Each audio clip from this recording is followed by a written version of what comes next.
young, tired, hot, and skeptical. Since early morning, he had been selling papers at the intersection of an upscale business area.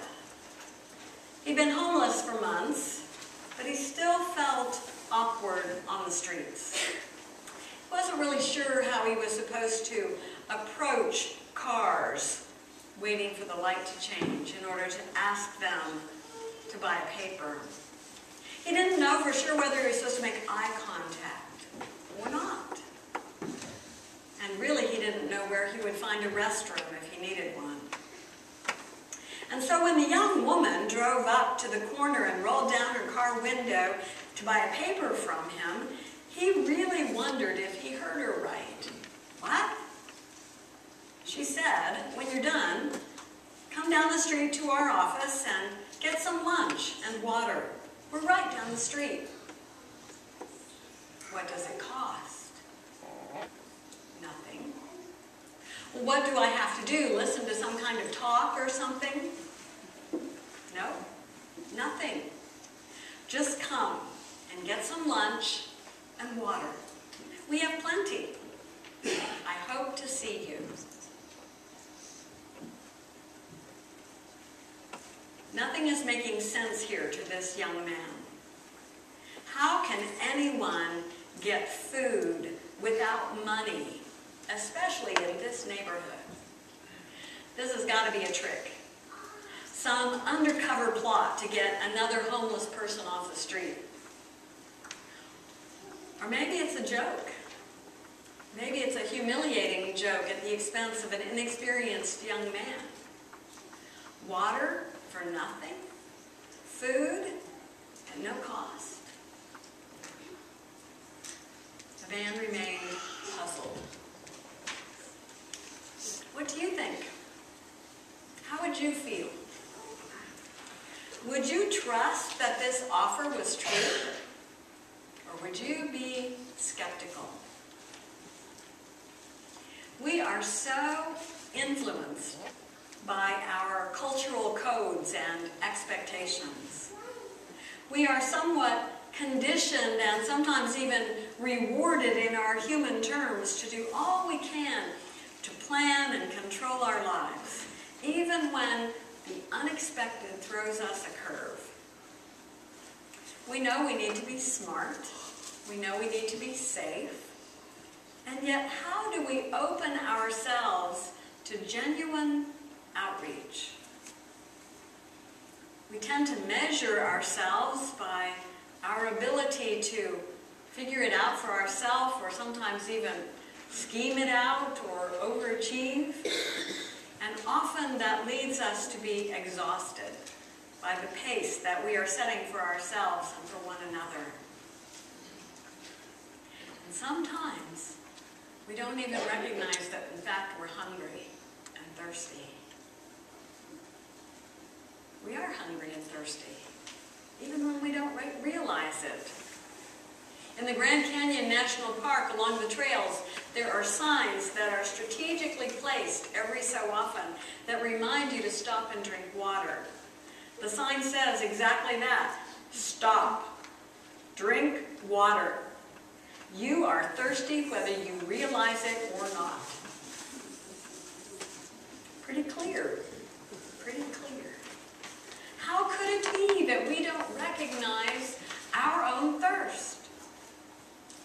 Well, I think there are times when we do intensely become aware of our needs and our desires, including the things that we thirst for. And there are other times when we do not feel the need or desire for anything in particular. And so we hear the words of the prophet Isaiah that come to us like a sign in a dry climate. Stop. Drink water. You are thirsty whether you realize it or not. Isaiah prompts us to think about these words, to hear and respond to this call, but not on the basis of what we may feel about ourselves at any particular moment. Isaiah is telling us that Something about us means that we need this every moment of our lives, not just once in a while. This passage from Isaiah calls us to turn around. Isaiah wants to get our attention. I love the way this passage begins. I wonder how many of you looked at it in the bulletin and said, what? Is that a typo? Ho! That's how it begins. Ho! Well, we might say, hey! Hey, you! Hey, you, come! Come and receive a free cup of water. If you don't have any money, come and eat anyway. This offer from Isaiah is so counter to what we expect. It's unlike anything that we usually know or practice. In his vision, everyone who is thirsty gets water. Everyone who is hungry is invited to eat. He goes on to say, incline your ear and come to me. Listen so that you may live. And God says, I will make with you an everlasting covenant. Isaiah calls us to look back toward God, to turn around, to pay attention. Isaiah reminds us that a relationship with God is based on God's steadfast love for us. And it is our greatest need and also our richest nourishment for our lives. But Isaiah's words are not the only offers we hear. We live in a world that is filled with constant promotion. Everywhere we turn, everywhere, we are bombarded with offers and enticements to fill every imaginable want and desire that we could come up with. And even if we don't need anything, it is easy to be convinced we really want something. It is easy to think, oh, maybe I do need that new car, or a new computer, or a glamorous career, or a bigger house, or a youthful appearance, or the latest electronic, or you can fill in the blanks. And you know, lots of these are fun and they are so meaningful for us, and that's good. But sometimes, just sometimes, they turn out to be wasted calories without any nutrition. And we find out that we are thirsty for more. We may not be immediately aware of how we might have wandered a bit from God. How life may have lost some of its meaning in pursuit of something else. A special offer, a promotion, a raise, the need and hope to achieve, to get that win. How have we gotten so buried with the demands of our economic and social status? Isaiah's words come to us to ring a word of truth, to help us hear the truth that we might be able to recommit again ourselves to God's offer of steadfast love and a covenant relationship that is the true way for our lives. In the midst of all the promises for the good life, the full life, the successful life, the happy life, the meaningful life, the exciting life, in the midst of all of that is so prevalent in our culture, Isaiah says to us, seek the Lord. Seek. Doesn't mean we've found it. Doesn't mean we've got it all figured out. But seek. Seek God. We are truly alive only when we are in covenant with God, in whom we live and move and have our being. And God calls us into that covenant to be fulfilled and completely satisfied by our God. We are the people of God. And God's sustenance and blessing is freely given. Our God is one of compassion and forgiveness. God is one who calls us to come back to God and wants to restore in us a different vision for our living. God delights in leading us and inspiring and nourishing us and filling us with wonder and gifts and praise. In this season of Lent, we are given enough time and space to seek what is holy, to seek what is restorative and fruitful for ourselves and our neighbors and all of creation.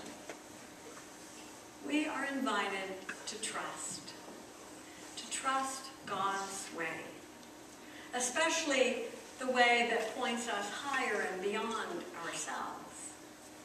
And we're encouraged to seek, to take that journey, to look for God in new ways in our lives, to realize that God is as close to us as our very breath.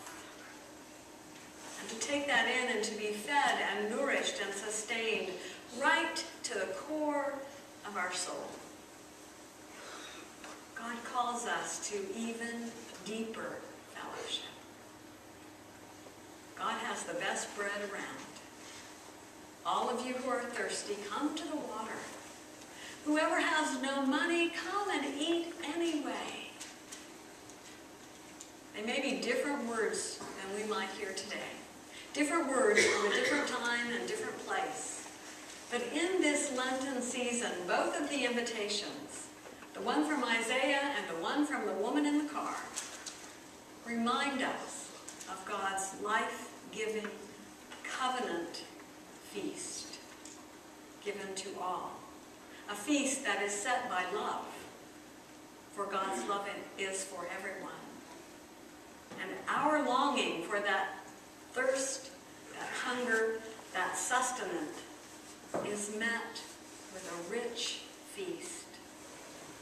We call that feast Holy Communion. And the word is intentional. It is a holy time when we connect with God in a new and renewed way. And it is communion, when we are sharing with God's love in a way that nourishes our soul and nourishes the spirit that we share together as the body of Christ.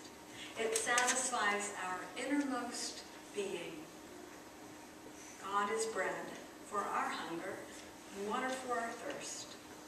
God sustains us with the Spirit that we might become that bread for others, to share that free meal of God's love with all we meet. And so as we come to the table today, may your thirst be filled.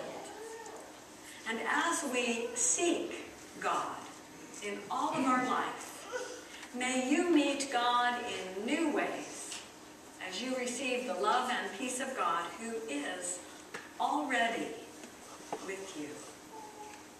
Thanks be to God. Amen.